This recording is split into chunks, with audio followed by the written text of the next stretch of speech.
A paz do Senhor, queridos. Estamos iniciando mais uma videoaula subsídio de seu canal EBD Fácil e Motivadora. Na aula de hoje, nós estaremos comentando a lição de número 7 das lições bíblicas adultos, que tem como título A Obra do Filho. Nós estamos dando prosseguimento ao nosso estudo bíblico deste trimestre, o qual estamos comentando o tema A Santíssima Trindade, o Deus único, revelado em três pessoas eternas. E hoje chegamos na lição de número 7, a obra do Filho.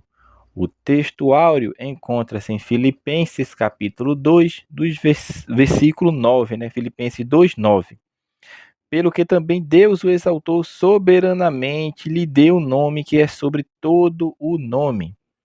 A verdade prática nos diz: a humilhação voluntária de Cristo, sua obra redentora e sua exaltação gloriosa revelam que somente Ele é digno de toda adoração e obediência. A leitura bíblica em classe encontra-se em Filipenses capítulo 2, dos versículos 5 ao versículo de número 11, e em Hebreus capítulo 9, dos versículos 24 ao versículo de número 28. Então, vamos iniciar a nossa lição de número 7, a obra do Filho. Então, nesta lição, nós vamos continuar falando da segunda pessoa da Trindade, a pessoa de Jesus Cristo, que é justamente o Filho eterno de Deus, que assumiu a forma humana, viveu uma vida sem pecado, morreu, ressuscitou vitoriosamente. Então, este é o foco da nossa lição de hoje. Vamos falar da humilhação de Cristo e, por segundo, vamos falar da obra redentora de Cristo, que é o Filho, e a exaltação gloriosa do Filho. Tudo isso na pessoa de Jesus Cristo, obviamente, que vamos falar a obra do Filho. Então, o propósito da encarnação de Cristo foi justamente a redenção da humanidade, por meio da sua morte substitutiva na cruz e a sua ressurreição gloriosa. Então, estaremos estudando nesta lição a obra do Filho em três dimensões. Vamos estudar, primeiro tópico, a sua humilhação, no segundo tópico, a sua redenção, e no terceiro tópico, a sua exaltação. Então, o primeiro tópico da lição fala a humilhação voluntária do Filho, a submissão de Cristo. Então, aqui o autor vai frisar no que Paulo escreveu aos Filipenses, exortando a igreja justamente à unidade, exortando a igreja à humildade. Paulo adverte o cristão a ter justamente a mente de Cristo. Isso tudo está em Filipenses, capítulo 2, que o autor não colocou o capítulo todo, obviamente, na nossa leitura bíblica em classe, mas do versículo 1 ao 4 do capítulo 2, é Paulo convocando a igreja para a igreja ser humilde, para a igreja ser unida.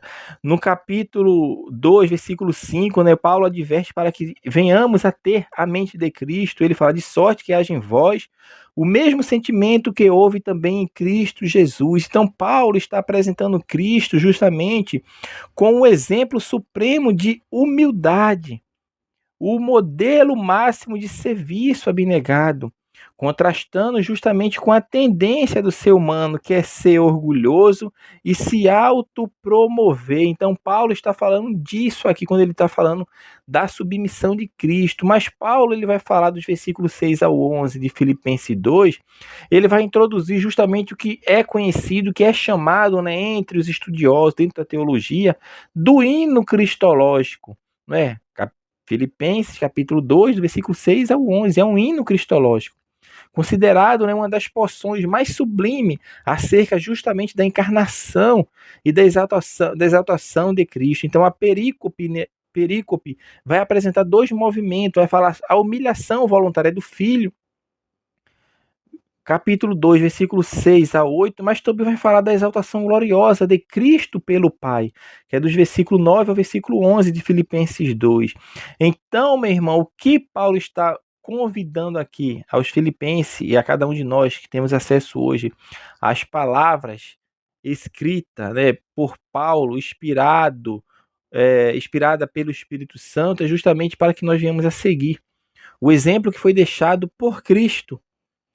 porque fazendo assim nós estaremos tomando uma atitude correta, e uma atitude de humildade, de serviço voluntário, e isso vai demonstrando justamente que nós estamos amadurecendo, porque nós estamos agora agindo, pensando e fazendo, né, vivendo, demonstrando que Cristo de fato vive em cada um de nós. Então, imitar a mente de Cristo significa justamente abandonar a exclusividade, abandonar a busca por prestígio. Isso aqui, meu irmão, que nós estamos falando dessa submissão de Cristo, trazendo esse contraponto, essa aplicação prática para a nossa vida, é justamente um chamado à nossa cruz diária. Então, a submissão voluntária de Cristo ao Pai, ela revela o caminho da obediência plena, que deve caracterizar todo crente salvo em Cristo. Então, o que o autor está nos conclamando com essa passagem aqui da submissão de Cristo é justamente para que nós venhamos a imitar. Tenhamos o mesmo sentimento que houve em Cristo Jesus, que não buscou a glória para si, nem destaque, nem pedestal, mas a glorificação da sua vida era em exaltar ao Pai. Então, a glória que ele buscava não era dele, era que o povo visse Deus nele, exaltasse ao Pai e alcançasse a salvação eterna. O segundo tópico, subponto deste tópico, falou o esvaziamento de sua glória. Neste ponto aqui é o trecho de Filipenses capítulo 2, versículo 6, né, que Paulo fala, subsistindo em forma de Deus, não julgou como usurpação o ser igual a Deus. Observe que esse verbo aqui, subsistindo, ele indica um estado contínuo e um estado permanente. O que o autor está querendo nos mostrar aqui com esse termo grego, né? Hipacho, que significa subsistindo, é que Cristo ele sempre foi Deus, mesmo antes de sua encarnação. E observe a expressão seguinte, forma de Deus, mofeteol, aponta justamente para a essência divina, a essência de Cristo, que é compartilhada com o Pai, não apenas uma aparência, porque nós falamos isso em aulas anteriores, que o Pai, o Filho e o Espírito Santo são da mesma natureza, essência, poder, majestade e glória, a essência é a mesma para todas as pessoas da Trindade, porque é Deus, né? Cristo é Deus, o Pai é Deus, o Espírito Santo é Deus. Então, Deus, meu irmão, ele tem uma só essência. Por isso, o Pai, o Filho e o Espírito, a Trindade Santa, tem a mesma essência. Observe que o autor continua, né? Subsistindo em forma de Deus. Aqui, subsistindo, nós falamos, né? Que é um ato contínuo. É um ato permanente, mostrando que Cristo, de fato, é Deus. Em forma de Deus, está mostrando a essência, né, que é compartilhada pelo Pai, pelo Filho e pelo Espírito Santo. Não julgou como usurpação. E esse termo usurpação aqui, meu irmão, ele é entendido como algo a ser retido a todo custo, ou algo a ser explorado egoisticamente. Então, Cristo ele não teve por usurpação. E foi o contrário, porque o primeiro Adão, né, Adão e Eva lá, nós sabemos a história, eles desejaram ser igual a Deus, ser como Deus. Gênesis 3:5 fala sobre isso. Já Cristo, que a Bíblia nos mostra que ele é o último Adão, ele é apresentado sendo Deus. Por amor, ele preocupou-se com o bem-estar dos outros. Ele não teve por usurpação ser como Deus, como o primeiro Adão teve, não. Mas ele teve um amor de preocupação, um amor incontestável, incondicional, pelo bem-estar dos outros, ou seja, pela humanidade. Então, sendo ele igualmente Deus, preferiu privar-se de seus direitos. Cristo privou-se de seus direitos, não da sua divindade. Isso tem que ficar muito claro aqui, porque Cristo, quando ele encarnou, ele não perdeu seus atributos divinos. Cristo sempre foi Deus. Antes da encarnação, na sua encarnação e após ser assunto aos céus na sua ressurreição. Cristo sempre foi Deus. O que ele abriu mão foi dos seus direitos, das suas prerrogativas de Deus, mas nunca da sua divindade. Cristo não abriu mão da sua divindade, hein? Então isso tem que ficar muito claro neste segundo ponto aqui, que vai falar sobre o esvaziamento de sua glória. Ele colocou de lado os seus direitos, não a sua divindade. e não os defendeu. Cristo não defendeu seus direitos, não teve ali por usurpação ser igual a Deus. Então, cuidado neste ponto, que este ponto é sensível, e o que o autor está nos mostrando aqui, segundo as Sagradas Escrituras, é justamente essa, que Cristo ele nunca deixou de ser Deus.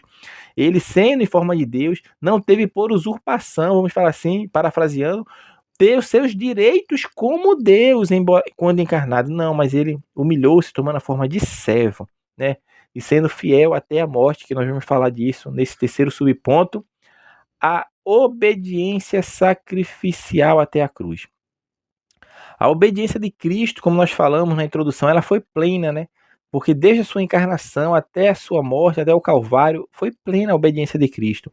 Paulo escreve isso aos Filipenses, no capítulo 2, versículo 8, ele fala: na forma de homem, humilhou-se a si mesmo, sendo obediente até a morte e morte de cruz. Observe que o autor aqui ele enfatiza, né? Obediente até a morte. Olha, e foi morte de cruz. Então, o que o autor está nos mostrando, ele usa a expressão humilhou-se a si mesmo. Está indicando justamente o quê? É um ato voluntário. É um ato intencional de submissão. Humilhou-se a si mesmo. Ele não foi humilhado. Ele humilhou-se a si mesmo. Ele não foi humilhado pelos homens apenas, né? Mas ele escolheu se humilhar. Cristo, ele desceu à condição, irmão, mais humilde. Ele morreu como servo. Em obediência ao Pai, ele submeteu-se à humilhação da cruz. Porque a morte de cruz, né, meu irmão, fala do clímax da humilhação própria de Cristo. Pois era a maneira mais infame de morte conhecida nos dias de Paulo. Está justamente por isso, né? Porque associada à cruz estava a vergonha. Associada à cruz, né, estava ali justamente aquele horror, aquele pavor, e era um ato, uma morte vergonhosa para quem morria ali na cruz. E Paulo fala, né, humilhou-se a si mesmo, sendo obediente até a morte de cruz. E a morte de cruz era justamente uma expressão carregada de horror, de escândalo. Por isso a Bíblia fala, né, que é escândalo para os judeus e vergonha para os gregos. Mas Cristo, né, o Santo de Deus, ele submeteu-se a essa ignomínia por amor aos pecadores. Então, o termo obediente, que ele foi obediente até a morte, carrega a ideia de submissão completa à autoridade de Deus. Então Jesus, meu irmão, teve uma obediência plena, não foi uma obediência parcial, não obedeceu parcialmente, mas plenamente. Foi uma obediência que ele executou de forma plena, ativa e contínua, desde seu nascimento até o Calvário. Então, meu irmão, a morte de cruz não foi um acidente de percurso na história de Jesus, não, mas foi o culminar do propósito redentor de Deus. Então, a obediência de Cristo não é apenas substitutiva, mas serve de exemplo ao crente para obedecer à vontade do Pai. O segundo tópico da lição fala a obra redentora, a ineficácia do sacerdócio levítico. Neste ponto aqui, o autor vai rememorar o que acontecia na antiga aliança, quando foi estabelecido o sacerdócio levítico, que tinha justamente essa função. Qual a função desse sacerdócio levítico? Era mediar Deus e os homens, era a mediação entre Deus e os homens, justamente por meio de rituais, e esses rituais estavam prescritos na lei. E existia um ponto culminante, né, desse ministério, que era justamente o dia da expiação. Era o único dia no ano que o sumo sacerdote adentrava o Santo dos Santos, mas antes dele entrar, ele fazia a purificação de seus pecados para depois apresentar o povo para que Deus viesse a ter misericórdia e que sua ira não derramasse sobre o povo. Então, isso era uma vez no ano. Era uma vez no ano. O autor aos Hebreus explica, né, a limitação desse sistema levítico. Por quê? Porque a sua eficácia era temporária e simbólica, porque estava apontando para algo maior, porque todo ano tinha que se repetir. Então, a repetição anual demonstra justamente a sua incapacidade de purificar a consciência, a sua incapacidade de oferecer redenção plena. Então, esse sacerdócio ele estava marcado pela transitoriedade. Seus ministros eram homens pecadores. O sumo sacerdote terreno era uma figura ou um tipo, vamos falar assim, de Cristo. Porque Cristo, de fato, é o real e eterno sumo sacerdote. Então, o sacerdócio levítico, por ser imperfeito, né, foi substituído por um superior. E que sacerdócio superior ele foi substituído? Pelo sacerdócio de Cristo. Porque no plano redentor de Deus, o sacerdócio levítico ele era pedagógico, revelando tanto a santidade de Deus quanto a gravidade do pecado. O sacerdócio levítico tinha essas duas funções: mostrar justamente que Deus é santo e que o homem ele tem um problema, e esse problema se chama pecado, a gravidade do pecado que não solucionava-se com os sacrifícios ritualísticos que eram executados peremptoriamente, ou seja, continuamente, sem parar, não parava. Então o sacerdócio levítico ele foi substituído, né, por um sacerdócio superior. Hebreus capítulo 7, versículo 11 ao 17 fala, né, que é segunda a ordem de Melquisedeque, cuja perfeição se encontra em Cristo. Por quê? Porque ele é o sumo sacerdote eternamente, sem pecado e capaz de salvar perfeitamente os que por ele se chegam a Deus. Então, o sacerdócio levítico teve a sua função, mas ele era ineficiente, transitório e temporário, porque ele estava apontando para Cristo. O segundo subponto deste tópico fala o sacrifício único e suficiente. Na antiga aliança, né, ofereciam-se sacrifícios continuamente pelo pecado por causa da ineficácia dessas ofertas. Então essa repetição constante evidencia, né, a insuficiência dos sacrifícios antigos para tratar o pecado de forma definitiva. Porque Hebreus 10:1 fala: nunca pelos mesmos sacrifícios que continuamente se ofereciam cada ano pode aperfeiçoar o que a eles se chegam. A Escritura vai revelar Jesus, né, ao se cumprir os tempos, se manifestou uma vez por todas para aniquilar pelo sacrifício de si mesmo o pecado.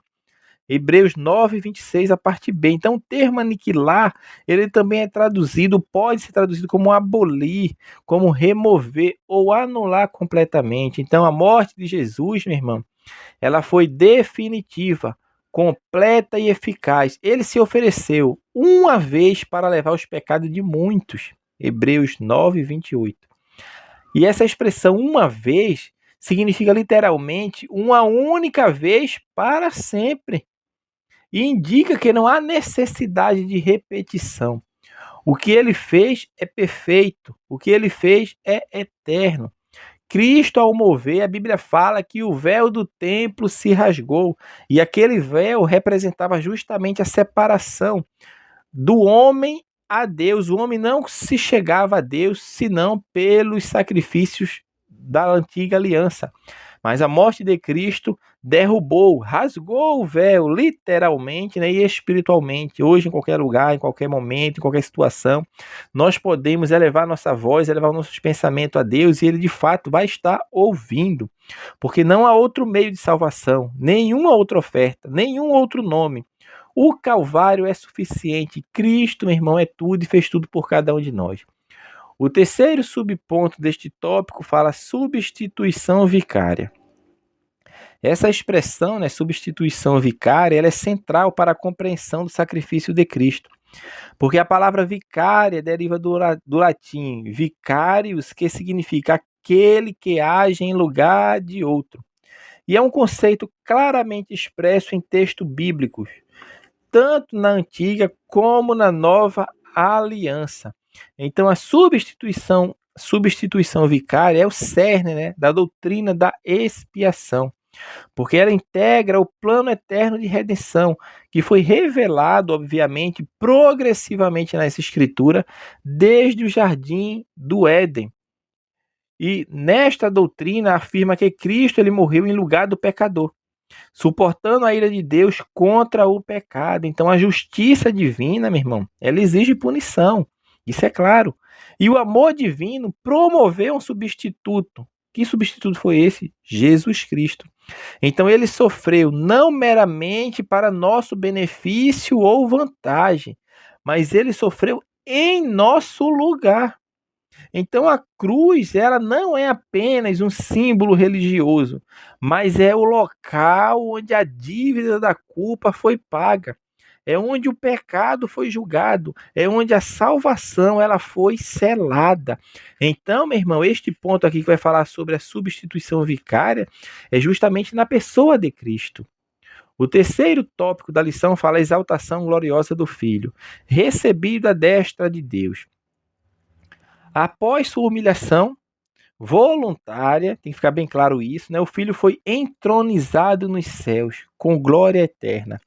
Paulo fala sobre isso em Filipenses capítulo 2, versículo 9, a parte A, pelo que também Deus o exaltou soberanamente. Então essa expressão, exaltou soberanamente, ou exaltou sobremaneira, é justamente um composto intensificado de elevar, de exaltar, que comunica justamente que Deus o elevou de forma suprema, de forma incomparável e singular, exaltando acima de toda criatura, em virtude de sua obediência perfeita até a morte.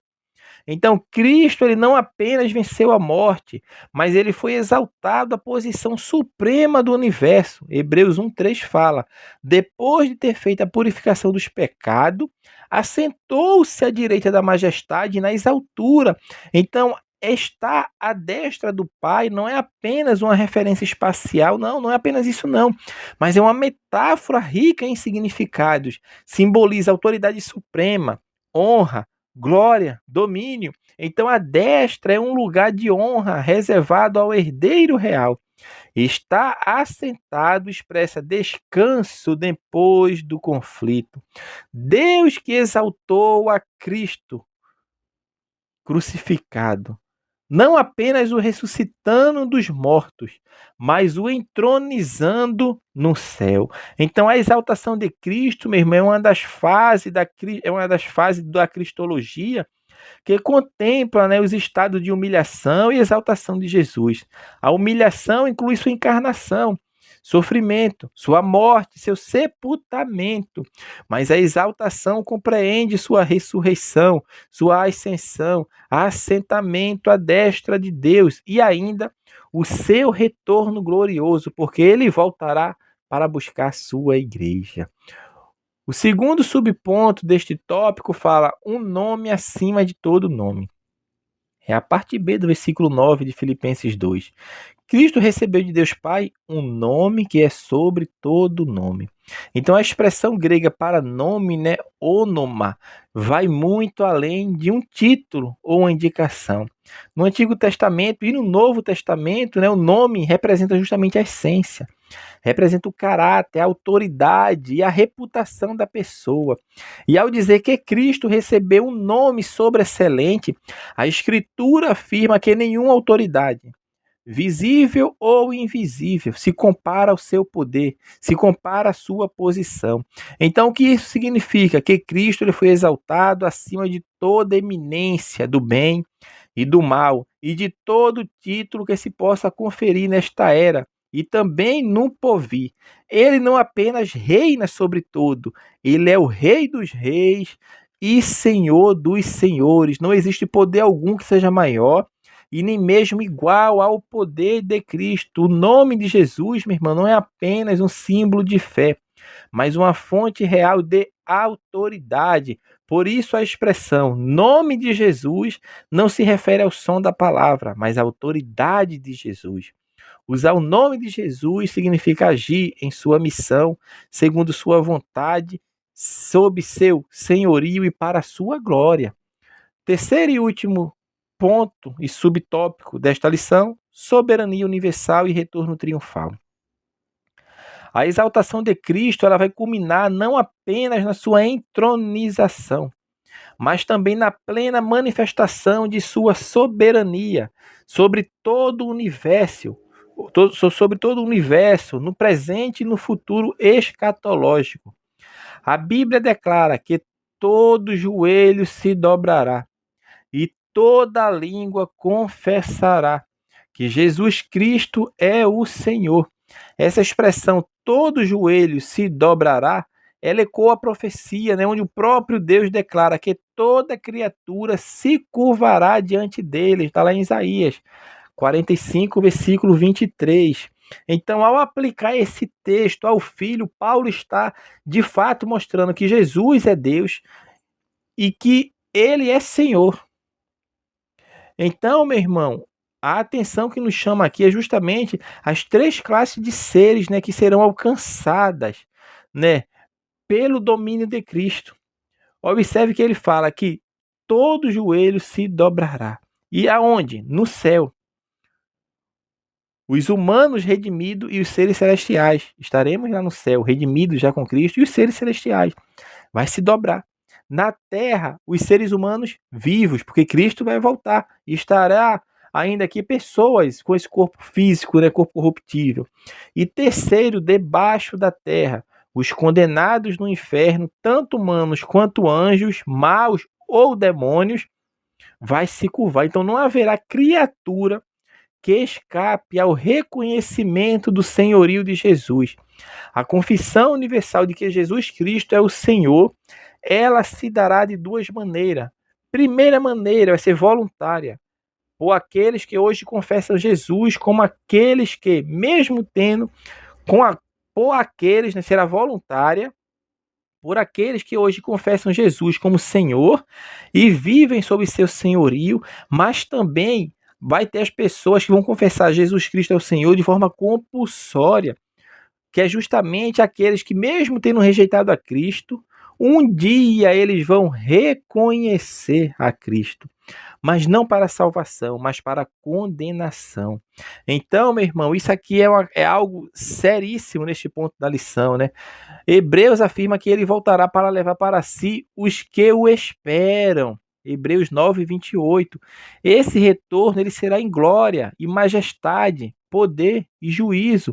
Sua glória será reconhecida por todos para a salvação ou para a condenação, porque ele voltará triunfante para buscar sua noiva e para reinar eternamente. Então, meu irmão, diante da soberania de Jesus e da certeza do seu retorno triunfal, o cristão é convocado a dobrar seus joelhos em adoração e proclamar com ousadia: Maranata, ora vem, Senhor Jesus, porque Jesus Cristo, ele é o Senhor.